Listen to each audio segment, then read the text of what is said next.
pouvez enregistrer. Docteur Daniel, vous allez commencer de A à Z. Pour que ceux qui sont là, qui n'ont pas vécu, ils ne savaient pas ce qui est arrivé, puissent comprendre ce qui est arrivé, et à la fin, comment les choses se sont arrangées, et surtout, la qualité de nos produits. Donc, c'est un docteur qui parle. S'il vous plaît, écoutez.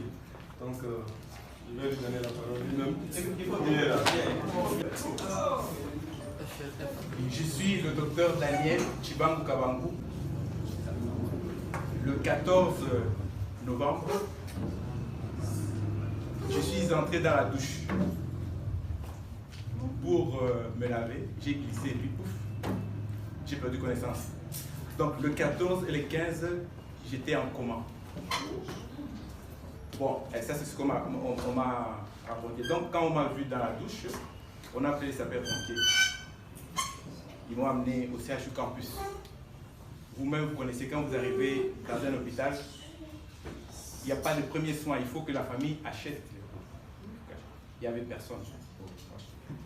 Bon, entre-temps, durant mon parcours à l'AREA, je crois que quelqu'un m'aurait reconnu, qu'il aurait appelé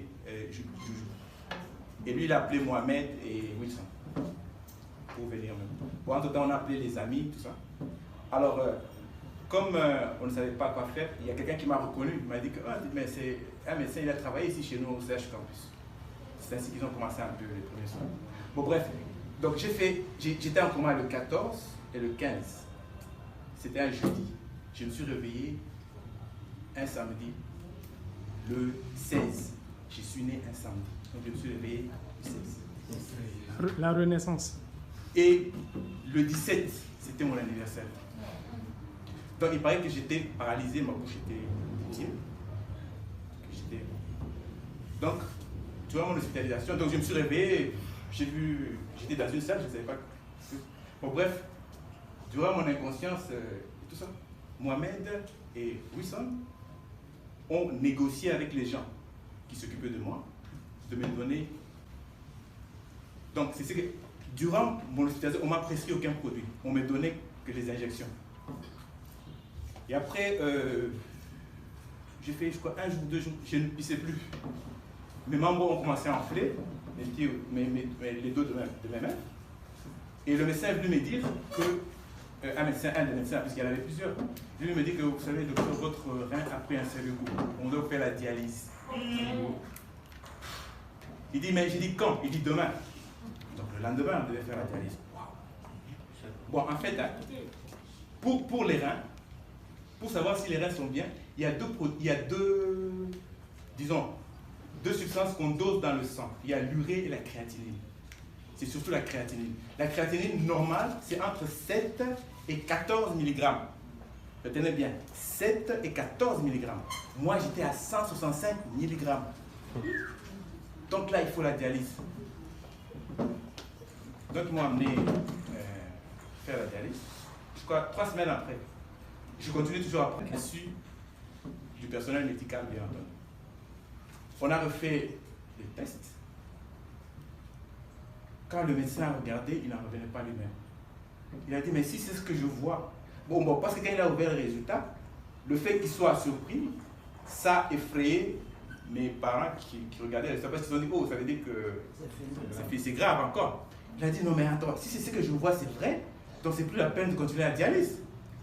Mais on va faire encore un autre test pour confirmation. Donc on a refait le test, donc de 165, je suis tombé à 24. Bon alors, puisque comme il a dit comme ça, donc on arrête la dialyse. Entre temps j'avais déjà fait 9 séances de dialyse.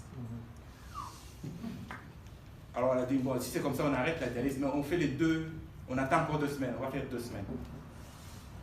Bon, j'avais cathéter ici, là. Bon, il a enlevé, il dit on va attendre encore 2 semaines. On a refait 2 semaines. Donc les 2 semaines ça fait le vendredi dernier. Et c'est tombé à 16. La normale c'est 14. Ça va? Alors, moi je ne savais pas. Donc quand je faisais la dialyse, mes accompagnants l'ont demandé, mais parce qu'ils ne veulent pas perdre leur temps, l'argent. Mais est-ce qu'il y a un espoir? Il a dit qu'il ne peut pas se poser, il ne croit pas au nom. Ouais, non? Donc et puis maintenant le samedi, quand on a fait, il m'a dit, frère, regarde, il a dit à ma famille, tout ça. Lui-même, il ne croit pas. Il ne pensait pas que ça allait être comme ça. Et il a demandé, entre il faut remercier Dieu.